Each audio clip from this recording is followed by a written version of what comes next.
নমস্কার বন্ধুরা, ঝরে যাওয়া ফুল দিয়ে ঝরে যাওয়া বছরকে বিদায় জানিয়ে আজকের দিনের ব্লগ শুরু হলো। কিন্তু ঝরে গেলেও ফুলের সৌন্দর্য কিন্তু কমেনি। দেখে না মনে হচ্ছে গোলাপের পাপড়ি, কিন্তু না, আসলে এগুলো লঙ্কা জবা ছাড়িয়ে ছাড়িয়ে দিয়েছি যাতে তাড়াতাড়ি শুকিয়ে যায়। আজকের দিনে যে ব্লগটা করেছি সেটা 30 তারিখের ব্লগ, কিন্তু দেখবেন আপনারা 31-এ, তাই জন্য এইটাই হবে আমার আজকের দিনের অর্থাৎ এই বছরের শেষ ব্লগ। তার মধ্যে একটা ভালো খবর, সেটা হচ্ছে আমার অনেকগুলো লঙ্কা পেকেছে। মূলত পেকেছে একটাই, কিন্তু আরগুলো অনেকগুলো পাক ধরে গেছে। সুতরাং বুঝতেই পারছেন এগুলো সব একবারে পাকলে আমি তুলবো। আর একটা ভালো খবর, আমার শ্বশুর মশাই সেরে উঠেছেন। দেখুন টুকটুক করে উনি কিন্তু ওপরেতে চলেও এসেছেন। আসলে খুব নিয়মানুবর্তী জীবন তো, সেই জন্য একটু হেলে গেলেও আবার ঠিক সোজা হয়ে দাঁড়ান এবং খুব দ্রুত। নমস্কার বন্ধুরা, আমার নতুন ব্লগে আপনাদের সবাইকে স্বাগত জানাই। আশা করছি সবাই ভালো আছেন, যে যেখানে আছেন। আমিও খুব ভালো আছি। এখন এই জিনিসটা, এটা কিন্তু পুজোয় ব্যবহার করা যাবে না, কারণ এটা পুজোর পরের ফুল আর কি, মানে বাসি ফুল। সেই জন্য এটাকে কিন্তু আমি রুম ফ্রেশনার হিসেবেই ব্যবহার করছি। সারা ঘরে ছড়িয়ে ছড়িয়ে দেবো সেরকমই ভেবেছি আর কি। কারণ আমার ঘরের মধ্যে একটু ধূপের গন্ধ খুব ভালো লাগে, সেই জন্যই আসলে এই বন্দোবস্ত করছি। আমার শ্বশুরমশাই কালকের তুলনায় অনেক ভালো আছেন, ওষুধ খেয়ে এখন অনেকটাই ঠিক। সকালবেলায় উঠে তার যাবতীয় টেস্ট যেগুলো সেগুলো সব কিছু হয়ে গেছে। রক্ত পরীক্ষাও আজকের দিনেই হয়ে গেছে, কারণ অনেক সকালবেলা গেছিলেন ইউএসজি করতে। তো তারপরেতে না, ভুল বললাম, আগে রক্ত দিয়েছেন তারপর গেছেন ইউএসজি করতে। তো তারপরতে ফেরত চলে এসেছেন, এসে এখন জামা কাপড় ছেড়ে তারপর এখন উপরে এলেন দুপুরের সাথে একটু গল্প করতে। সকালবেলা আজকে অনেক সকালে উঠেছি, হ্যাঁ, ওঠার পরেই যাই হোক ব্লগটা শুরু করতে আমার একটু দেরি হয়ে গেল। বুঝতে পারছেন রোদ্দুর সরে গেছে, এখন গিয়ে শেষটায় ব্লগ শুরু করছি। কিন্তু আজকে যে কোনো কারণেই হোক আমার ওপরে কিন্তু চড়াই পাখিটা একটু কম, অনেকটাই কম। কারণ কি, সেদিন এসে দেখেছিলাম যে এই কাউন্টটা প্রায় শেষের পরে আলপনাদি বলেছিল যে আলপনাদি চালগুলোকে খুদ বানিয়ে রেখেছে, হ্যাঁ, মানে গুঁড়ো করে দিয়েছে। তাই জন্য সেই কথায় ভরসা করে আমি এখানে চাল দিয়ে দিয়েছি। এখন দেখা যাচ্ছে চালটা ওরা খাচ্ছে না, আর কাউন্টটা একদম নিচ পড়ে গেছে। বুঝতে পারছেন তো, কাউন্টটা এই দিকটায় যেটুকু কাউন্ট আছে এই দিক দিয়েই বেরোচ্ছে, তার মধ্যে চাল মিশে যাচ্ছে, যার ফলে এই জিনিসটা ওদের বোধহয় পছন্দ হচ্ছে না। আর যখন এই শুধু এটা আসলে মিলেট, হ্যাঁ, যা বুঝতে পারছি, আমাকে আর একবার একটুখানি যেতে হবে দোকানে এবং এই চালটা উপর থেকে আলগা করে সরিয়ে নিতে হবে, নিয়ে পুরোটাই মিলেট দিয়ে ভর্তি করলে তবে ওরা খাবে, না হলে খাবে না। যতক্ষণ পর্যন্ত মিলেটের আধিকটা ছিল, মানে মিলেট ওই ছিদ্র দিয়ে বেরোচ্ছিল, ততক্ষণ পর্যন্ত তাদের একেবারে মানে মোচ্ছাবের শেষ নেই। কিন্তু যেই চালের আধিক্য শুরু হয়েছে, ব্যাস তাদের এখন আর আশাটা কমে গেছে। আজকে সকালেও যদি এসেছে, কিন্তু এখনো ভাবছি যে উপর থেকে কিছুটা চাল সরিয়ে নিই। তো ঠিক আছে, এই সুভাষপল্লী বাজারেই তো এই দোকানটা। আর আমি যা দেখছি অফলাইনে এই জিনিসটার দামটা অনেক কম, অনলাইনেতেই বেশি। তা যাই হোক, ঠিক আছে, কোনো অসুবিধা নেই, আজকেই চলে যাব, একটু বাদেই হয়তো বা বেরিয়ে যাব। আজকে শিলিগুড়িতে একটু আবহাওয়াটা খারাপ, ঠান্ডার দিকে যাচ্ছে মনে হচ্ছে। কাল পর্যন্ত একেবারেই ছিল না। আর ও বাপরে, কত পরিমাণ শুকনো পাতা ঝরছে দেখুন। শীত পিছিয়ে গেছে অনেক, এখনো পর্যন্ত প্রচুর ঝরছিল। বোঝা যাচ্ছে কিনা ক্যামেরায় জানি না।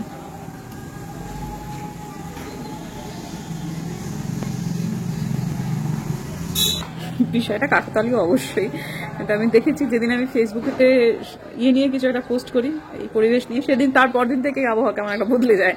অবশ্যই ব্যাপারটা কাকতালীয়, মজা করেই করি। হয়তোবা এ নিয়ে তৃতীয়বার হলো, সেটাতে এমন কিছু নয়। কিন্তু এর আগে হয়েছিল যে অনাবৃষ্টিতে আমাদের অবস্থা খুব খারাপ, এরকম বলার 2-3 দিনের মধ্যে সেই ঝেপে বৃষ্টি নেমেছিল। আর বাবা গো, কি গরম, পারা যাচ্ছে না। তারপরে মনে হলো পরের 2 দিন বেশ একটুখানি আবহাওয়াটা পাতলা হয়ে গেল। হ্যাঁ, কালকে আবার পোস্ট করেছি যে লেপগুলো বার করে খুব অন্যায় করে ফেলেছি, কাঁথাগুলো ঢুকিয়ে, কারণ রাত্রে লেপ গায়ে দেওয়া যাচ্ছিল না কালকে। সত্যি সত্যি কষ্ট হচ্ছিল। মা দেখুন আজকেই কেমন আবার যেন ঠান্ডাটা পড়লো। কাজেই বলাই যেতে পারে যে আমি ফেসবুক পোস্ট দিলেই কিছু একটা হয়। কি হে প্রকৃতি দিদি, তুমি আমার কথা কান করে করে শোনো নাকি? তো যাক, ভালো লাগছে। শেষ পর্যন্ত শীত পড়ছে, শীতের আমেজটা আসছে। তো সুতরাং একটু তাড়াতাড়ি করে আমি, এই মামুনি যেহেতু আমাদের আজকে করছে, ঘরটা ঝাড়পোছ করে নিচ্ছে, আমি নিচে যাবো একটু বাদে, ও বেরিয়ে গেলে পরে। কারণ এই মামন, নিচে মিউনিসিপ্যালিটির জল আছে, ট্যাপে জল আছে, 12টায় ট্যাপে জল চলে গেছে। ও বাবা, কখনো 4টে পড়ে নাকি? এই বাবা, তাহলে আজকে এবার হলো না। ঠিক আছে, কি আর করা যাবে।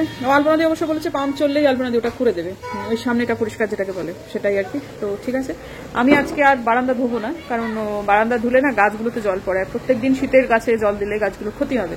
সেই জন্য আজকে আর বারান্দা ধোবো না, শুধু ওপর থেকে ছড়িয়ে দেবো হচ্ছে একটু একদম সদরেতে জল, মানে যেটাতে গেটটা পুরো ভিজে যায় এবং গেটের সামনেও খানিকটা জল পড়ে, সেটুকু করে নিয়ে আমি আগে স্নানে যাব। বেলা বাড়লে কষ্ট হয়, ও যেহেতু ঘর মুছে দিচ্ছে সুতরাং আমি স্নান করে পুজো করতে আমার কোনো অসুবিধা নেই। তারপর বেরোবো হচ্ছে পাখি খাদ্য কিনতে, এবং আরও টুকিটাকি লাগবে। আমার চা পাতাটা ফুরিয়ে গেছে, এই আর কি সাংসারিক খুচিনাচি এই আর কি। আর আমার আজকে অত্যন্ত আনন্দের সাথে আমি জানাই যে সেই যে দিনহাটা যাবার আগে আমি সবজি কিনে ফ্রিজে ভরে রেখেছিলাম, সেই সবজি আজকে শেষ হয়েছে, একদম শেষ। পড়ে রয়েছে একটি শশা, আর এটা কি ক্যাপসিকাম আধখানা, এটা কি এটা কি এটা একটা বিট, আর ক্যাপসিকাম, এটা হচ্ছে একটা গাজর, একটি শশা। তাও যদি আমি চাই এগুলোকে দিয়েও কালকের দিনটা চালিয়ে দিতে পারি, কিন্তু মিক্সড তরকারি করে ফেলবো, তাহলে এগুলো সব উঠে যাবে। কিন্তু সেটা করা যাবে না, অতটা বাড়াবাড়ি করা উচিত না, কিন্তু সবজি নষ্ট করা যাবে না ভাই, মহার্ঘ সবজি নষ্ট করা যাবে না। বাবা তো সত্যি তাই, পুরো পেয়ারা। কি বলতেছিস? দেখি আমি যাবো, গিজার তো চালিয়েছি, এই জিনিসপত্রগুলো ততক্ষণ পর্যন্ত গিজার, এই আজকে তো প্রথম চললো শীতের গিজার, একটু জলটা গরম হতে সময় লাগে, যেহেতু একটু বড় মাপের আর কি, তো বড় মাপের মানে 10 লিটার আছে। তো এটা করে নিই, মিনামাসি একটু চা করছে, তো সবকিছু মিলিয়ে এটা করে তারপর ছাদে যাব। বারান্দা থেকে জলটা দিলে পড়বে না, বারান্দা ইয়েটা একটু ছোট, ওই পাইপটা উপর থেকে সামনে সদরটা আগে ধুয়ে দেবো। এতদিন অনাবৃষ্টি, প্রচন্ড ধুলো হয়েছে, আর বাড়ির সামনেটা সবসময় আগেকার হতো না, যে আগেকার দিনে দোরগোড়ায় জল দেওয়া হতো, গ্রামের ঘরে এখনো দেওয়া হয়, যে ঘরে দৌড়ে জল দেওয়া, সেটা খুবই ভালো জিনিস যতদূর বুঝতে পারছি। তো সেটা আগে বাইরের যে গেটটা সেটা ধুয়ে দেবো, সামনে থেকেও একটু জল ছড়িয়ে দেবো, দিয়ে তারপর স্নানে যাবো। খুব ভালো একটা জিনিস, সেটা হচ্ছে আলপনা দিয়ে ধুয়ে দিচ্ছে, মানে পাম্প চললে এই পাইপ দিয়েও পুরো বাগানে জল দেবে বলে দিয়েছে এখন। তারপর একটা জিনিসও করবে, সেটা হচ্ছে ওই সামনে গেটটাও ধুয়ে দেবে। আলপনা দিয়ে গেটটাও ধুয়ে দিও, সামনের গেটটা। হ্যাঁ,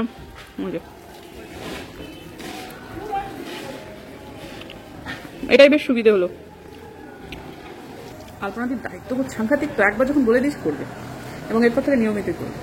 আগে আমাদের বাড়িতেই ধুয়ে দেওয়ার ব্যাপারটা ছিল, সেটা করতেন কিন্তু আমার শাশুড়ি মাই, কিন্তু একবার ওই তাড়াহুড়ো করে স্কুলে বেরোনোর সময় তার পাটা বিভৎসভাবে হড়কে যায়। ঠাকুরের কৃপায় তিনি উল্টে পড়েননি, কিন্তু পড়তে পারতেন। তারপর থেকে একটা আতঙ্কবশত ওই কাজটা বন্ধ হয়ে গেছিল। কিন্তু আজকে আমি বলে দিয়েছি 2025 থেকে এই কাজটা আবার শুরু হলো, প্রত্যেক দিনই গেটটা ধুয়ে দিতেই হবে। আমি যেমন বারান্দাটা এখন রোজ ধুয়ে দেবো, বা রোজ না হলে অল্টারনেট ডেতে, তো সেরকমই গেটটা যেদিনকে আমি ওপর থেকে বারান্দা ধোবো সেদিনকে আমি ধুয়ে দেবো। জল ছড়িয়ে দিলে নিচে পড়ে যাবে, অসুবিধে নেই। আর যেদিনকে আমি ধোবো না সেদিন আলপনাদি তুমি ধুয়ে দিও। তা আজকে আলপনাদি দিব্য ধুয়ে দিচ্ছে। আলপনাদির কাজের কোনো তুলনা হবে না। শুধু যে এইটুকু ধুয়েছে তাই নয়, কিন্তু আসলে ওই নলটা অনেকটা লম্বা, মানে যে পাইপ দিয়ে ধুয়ে দিচ্ছে সেইটা দিয়ে আমাদের সিঁড়ির যে গেটটা সেটাও ধুয়ে দিয়েছে, সিঁড়ির ঘরটাকেও ধুয়ে দিয়েছে। মামনকে দিয়ে এগুলো খুব একটা হয় না, জানেন তো। এই জায়গাটা প্রচন্ড নোংরা ছিল, বলছিল যে সে টিকটিকির গু, তারপর ওই চিকার গু বলে, মানে যেটাকে বলে ছুঁচো, সেই সমস্ত অপকীর্তিগুলো আজকে সমস্ত ঝেড়ে পুছে আলপনাদি বার করে দিয়েছে। যা হোক, নতুন বছর আসার আগে আমাদের এই জায়গাগুলো সব ক্লিন হয়ে গেল, এবার থেকে নিয়মিতই হবে। তো যা হোক, এখন আমাদের পরিকল্পনার একটু পরিবর্তন ঘটেছে। তুপুর যাচ্ছে হচ্ছে তার টিউশনে পাকুড়তলা মোড়েতে, আর আমাদের পরিবর্তন হয়েছে এই জন্য যে আমি দুপুর দুপুর বেরোবো ভেবেছিলাম, কিন্তু বেরোতে পারিনি, কারণ পর 2 দিন আমাদের না ঘুম একদম ঠিকঠাক হয়নি, রাত্রি জাগরণ হয়েছে, বুমবেলা তো হয়ইনি। তো আমার আজকে একটু তখন শরীরটা খারাপ করছিল, দুপুরবেলাতে পুজো টুজো সারার পর না কিরকম যেন শরীরটা টোল ছিল মনে হচ্ছিল, একটু না শুলে মনে হচ্ছিল হবে না। ওপরের পুজোটা করার পর আমি আলপনাদিকে অনুরোধ করেছিলাম যে তুমি আজকে নিচের পুজোটা করে দাও। তো আলপনাদি তো পুজো করতে ভালোই বাসে, তাই জন্য আলপনাদি পুজো করে দিয়েছে। তারপর এই যে মেয়ে এখন চলে গেল, এরপর আমি যাব জব করতে। তারপর এই যে সুন্দর করে আলপনাদি পুজো করেছে, আমি এখান থেকে জব সেরে নিলাম। তারপর উপরে গিয়ে টুকটাক একটু কাজ করার পর তারপর বেরোলাম পাখি খাদ্য কিনতে এবং টুকিটাকি সাংসারিকে আরো কিছু জিনিসপত্র কিনতে। তো আমি প্রথমে ঠিক করেছিলাম যে এই যে গোটা রাস্তাটা, অর্থাৎ টুপুরের টিউশন সেন্টার পর্যন্ত পুরোটাই আজকে আমি হেঁটে যাব, কিন্তু আমার মাথা টোল ছিল। আর 2 নম্বর কথা হচ্ছে একটু কিছু কিছু ব্যাপার ঘটছিল, সেটা আমি কোনো একটা শর্ট ভিডিওতে বলবো। এগুলো এই লং ভিডিওতে বছরকার শেষ দিনে আর বলতে আপনাদের ইচ্ছা করছে না। একটা খারাপ জিনিস কিছু একটা হয়েছে বন্ধু আমার সাথে আজকে, সেই জন্য আমি কিছু দূর যাওয়ার পর আবার আর পারছিলাম না আর কি। তারপর আবার কাপ মাসেলটা কিরকম একটা খোঁচা খোঁচা মারছিল, অসুবিধাও হচ্ছিল হাঁটতে। তো যাই হোক, ঠিক আছে, আপাতত ওই পশু খাদ্যের দোকান পর্যন্ত চলে গিয়েছি। তারপরে ওখান থেকে আরেকটু হেঁটে এসে হাতিমোড়ে আরো কিছু সাংসারিক জিনিসপত্র কেনার পর তারপর রিক্সা নিয়েছি। আজকে একটা জিনিস আপনাদের সাথে খুব সজ্ঞানেই শেয়ার করেছি, সেটা অনেকের হয়তোবা একটু খারাপ লাগতে পারে, মানে কিন্তু একটা জিনিস আমার দিক থেকে আমি আপনাদের নিশ্চিত করতে চাই যে আমরা নিজেরাও তথা বাবা মা হিসেবেও খুব একটা রক্ষণশীল মন মানসিকতার নই, যার ফলেই আমার ব্লগের মাধ্যমেও সেটা কিন্তু অনেক সময়ই ফুটে বেরোয়, যেটা ভীষণ স্বাভাবিক। সেই জিনিসটা স্বাভাবিকভাবেই আমার ব্লগেতে কিন্তু আসে। সেরকমই একটা জিনিস আজকে কিন্তু শেয়ার করেছি, সেটা হচ্ছে টুপুর আজকে যখন টিউশন সেন্টারে যাচ্ছিল তখন কে বা কাহারা একটি অন্য স্কুলের একটি বাচ্চা ছেলে টুপুরকে একখানি প্রেমপত্র দিয়ে পুরুত করে পালিয়ে যায়। তো যখন সে ঢুকছিল তখন সে সেটার খুব একটা গুরুত্ব দেয়নি, কারণ তখন একটু টিউশনে তার পৌঁছতে তার বয়ানে একটু দেরি হয়ে গেছিল, তাই জন্য বাইরে তারপরে ওই সেন্টারের মধ্যেই সে সেটা পড়েছে।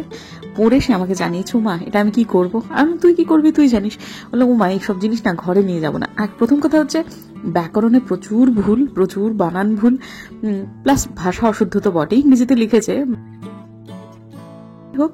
তো এই ব্যাকরণ ভুল সেই জিনিসটা ওর একেবারেই পছন্দ নয়, আর ছেলেটাকে একেবারেই চেনে না। কোথায় সে ছোকরা টুপুরকে দেখেছে, সম্ভবত ব্লগেতেই দেখেছে। যাই হোক, এখন টুপুর বললো যে মা এটাকে আমি আর ইয়েতে নিয়ে যাব না, খুব একটা গুরুত্ব আমি বা সে কোনো এই ব্যাপারটাতে দিইনি। এগুলো এই বয়সের ছেলে মেয়েদের খুব স্বাভাবিকভাবেই হয়। যখন আমি ছোট ছিলাম আমার সাথেও এরকম বহু হয়েছে।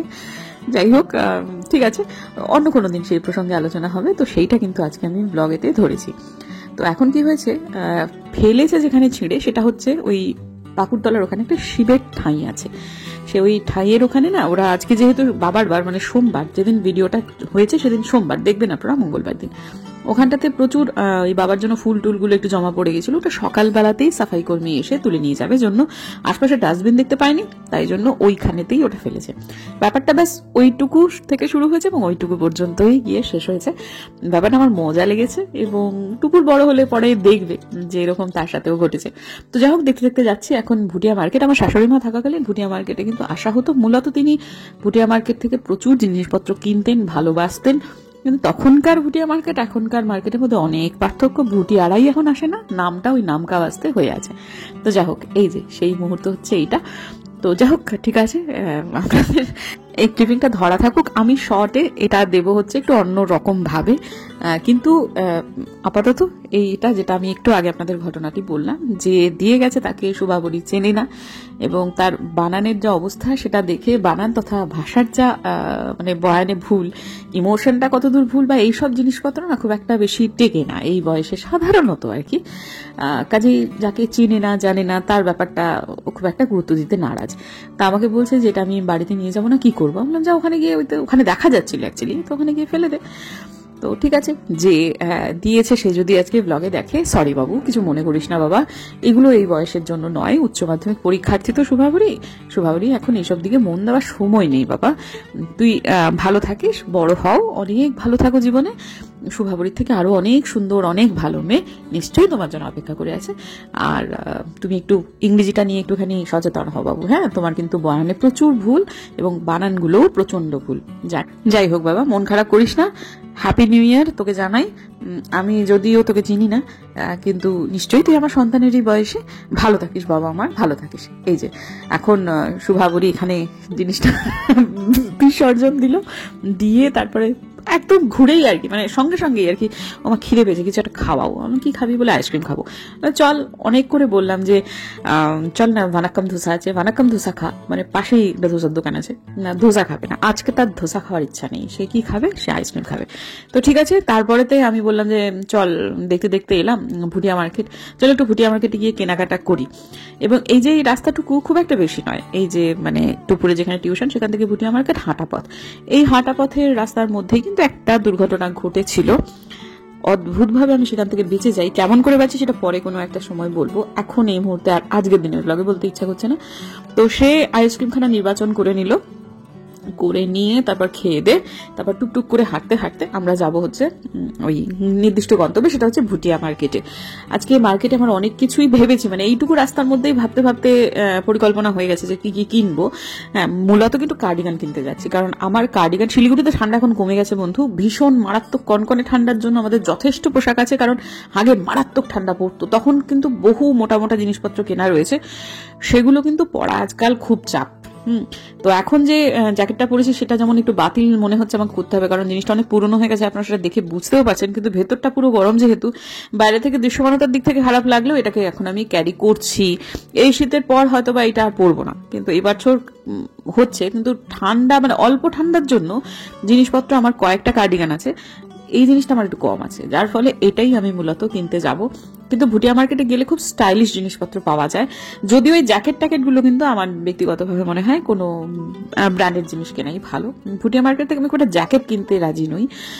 তো যাই হোক, আজকে এই কার্ডিগানগুলোই ঠিকঠাক আছে, এবং জিনিসপত্র মানে যারা ভুটিয়া মার্কেটে এসেছেন তারা নিশ্চয় জানেন, আর যারা জানেন না তাদের বলছি, একেবারে দরদাম করতে যারা সিদ্ধহস্ত তাদেরকে নিয়ে আসবেন, এটা সাংঘাতিক দরদামের জায়গা। তো এখানে যেটা হয়েছে যে এর আগে আমার ব্লগেতে বহু বহু আমি ভুটিয়া মার্কেটে ব্লগ দেখেছি, তাই জন্য আজকের দিনে খুব একটা বেশি দেখাচ্ছি না। এই যে এই দুটো কয়েকটা জিনিস আমাকে পছন্দ হয়েছিল, কিন্তু দামে পোষালো না জন্য কিনতে পারলাম না, মানে দরদামে আমি যেটা বলছি তারা ওটার সাথে দেবে না, একটু দরদাম আর একটু সময় করলে হতো, কিন্তু আর ভাল লাগছিল না আর কি। এবার বাড়ি যেতে পারলে বাঁচি, তো বাড়ি গিয়ে আপনাদেরকে দেখাচ্ছি যে কি কি কিনলাম। এর আগে বহুবার ভুটিয়া মার্কেটে ভিডিও করেছি, মানে এর আগের বছর, তার আগের বছর, এই জন্য আজকে আর খুব একটা বেশি করলাম না। আর তাছাড়াও জিনিসপত্র কেনা, একই হাতে ভিডিও করা, এগুলো একটু চাপ হয়ে যায়। তো চলুন তাহলে বাড়ি চলে যাই, তারপর দেখাচ্ছি কি কি কিনলাম।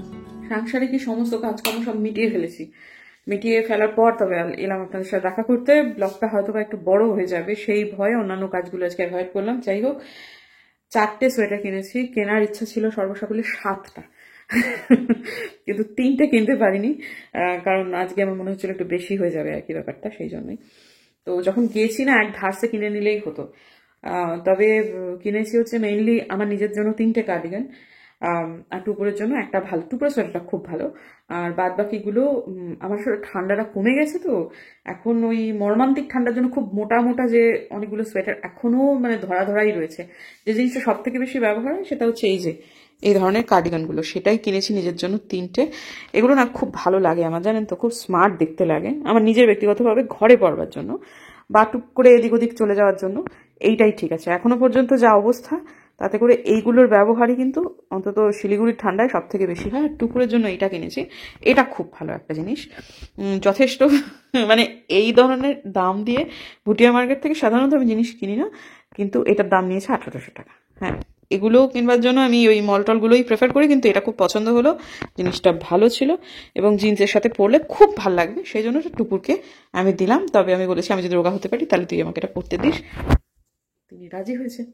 তা এখন আপাতত আরও না আমার খুব পছন্দ হয়েছিল, দামটা যে খুব একটা বেশি বলছিল তা না, মানে দরদামে আমার সাথে পোষাচ্ছিল না, সেই জন্য কিনলাম না, কিন্তু ওগুলো খুব সুন্দর ছিল আর কি। ওগুলো ভাবছি কাল পরশু গিয়ে একবার নিয়েই আসবো, দেখি মানে 1 তারিখটা পেরোক আর কি, এখনই না এতগুলো জিনিসপত্র কেনাটা সমীচীন না। এই জিনিসটা আমি লোভে পড়েই কিনেছি, কিন্তু হ্যাঁ মাঝে মাঝে একটু ঘুরিয়ে ফিরিয়ে পরবো, সেটা দেখতে ভালো লাগবে। আজকে যেমন যে জ্যাকেটটা পরেছিলাম, আপনারা নিজেও হয়তো বুঝতে পেরেছেন বহু পুরনো হয়ে গেছে, কিন্তু চলছে, সেজন্য আমি এরকম করে চালিয়ে নিই, তো তার ফলে নতুন জিনিস কেনা ক্ষেত্রে অনেক সময় একটুখানি কিরম কিরম লাগে। তো এবার আমার মনে হচ্ছে যেন এবার আমাকে জ্যাকেট কিনতে হবে, আছে কিন্তু কিন্তু তাও ওই রংটা আমার খুব পছন্দের। তা ঠিক আছে, হলেই হয়, কিন্তু এত ঠান্ডাটা পড়েনি যে মানে আরেকটু মোটা যেগুলো সেগুলো বার করতে হবে, হাতের কাছে ছিল পরে চলে গেলাম। কিছু কিছু জিনিস আমার বাতিল করতে হবে, এটাও ঠিক। তো ঠিক আছে, আপাতত এই তো কেনাকাটি হলো। আজকে একটা কাজ হচ্ছে, আজকের দিনে ঠাকুরকে একটু প্রণাম করা, পোশাকটি ছেড়ে তারপর শুতে যাওয়া, এই তো। আর এই ঘরটা না আমাদের তুলনামূলকভাবে আগে তো বড্ড বেশি অবিন্যস্ত ছিল, এখন এই বিছানাটা একটু পরিষ্কার পরিচ্ছন্ন করার পরে এই ঘরটা কিন্তু খুব ভালো একটা ঘর হয়ে গেছে। আর এখন এই বিছানার চাদরটা পাতার পর আমার যেন মনে হচ্ছে এই ঘরটাতেই শুই, আমার না একটু ভোরবেলায় ওঠার ক্ষেত্রে একটু অসুবিধা, যেদিন উঠতে হবে সেদিন আমি উঠে যাব, কিন্তু এমনিতেই যেদিনকে ওঠা নয় সেদিন যে আমি প্রত্যেক দিন ওই ভোরবেলায় হ্যাঁ চোখ খুলে গেলেও আমি আবার গড়িমসি করবো, এটা আমার স্বভাব। কি হয়েছে, আমার মতো মানুষ যারা একটু সকালে ওঠাটা উচিত, স্বাস্থ্যের কারণে উচিত, একটু বাইরে হাঁটার ক্ষেত্রে উচিত, তাদের জন্য না এই ঘরটাই ঠিক আছে। কারণ সকালবেলা আপনি চান বা না চান আপনার চোখ খুলে যাবেই যাবে, কারণ এখান থেকে পূবের রোদ্দুরটা এসে আপনার কাছে পড়বেই। তো দেখি এই ঘরটাতেই যতদিন না পর্যন্ত এই একেবারে পুরো দস্তুর মতো অভ্যেসটা তৈরি হয়ে যাচ্ছে, অভ্যেস তো আসলে কিছুই না, আপনি নিজে মন থেকে যখন চাইবেন তখন আপনার অভ্যেসটা তৈরি হবে, কিন্তু সেটা তৈরি হয়ে গেলেও হয়তো বা যখন আপনার মন চাইবে না তখন আপনি আবার গড়িমসি করবেন, আবার সেটা ভেঙে চুরে একাকার হয়ে যাবে। কিন্তু এবারে আমি সত্যিই চাই এবার ভোরবেলায় ওঠার অভ্যেসটা নিয়মিতই থাকুক। মানে যেদিন ধরুন হাজব্যান্ডের কলেজ নেই, মেয়ের স্কুল নেই, সেদিন কেউ আমার যেন ভোরের ওঠার অভ্যেসটা, অন্য সময় যদি ঘুমের ঘাটতি থাকে পুষিয়ে নেবো, কিন্তু উঠবো আমি ভোরেই, যেমন আমার মা করেন, যত রাতেই শুন না কেন তিনি ঠিক 5:30টার সময় উঠবেন। হ্যাঁ, আমার শ্বশুরমশাইয়ের মতো। তো এই জিনিসটা খুব হেল্প করে জানেন সব দিক থেকে নিজেকে ভালো রাখতে। সকালবেলায় ওঠার অভ্যেসটা সত্যি খুব ভালো একটা অভ্যেস, কিন্তু আমার সেটা হচ্ছে না, প্রয়োজনে উঠি না হলে নয়। তো এই ঘরটা ব্যবহার্য করতে হবে বিছানাটাকে, এবং সেটা চাইলেই হবে।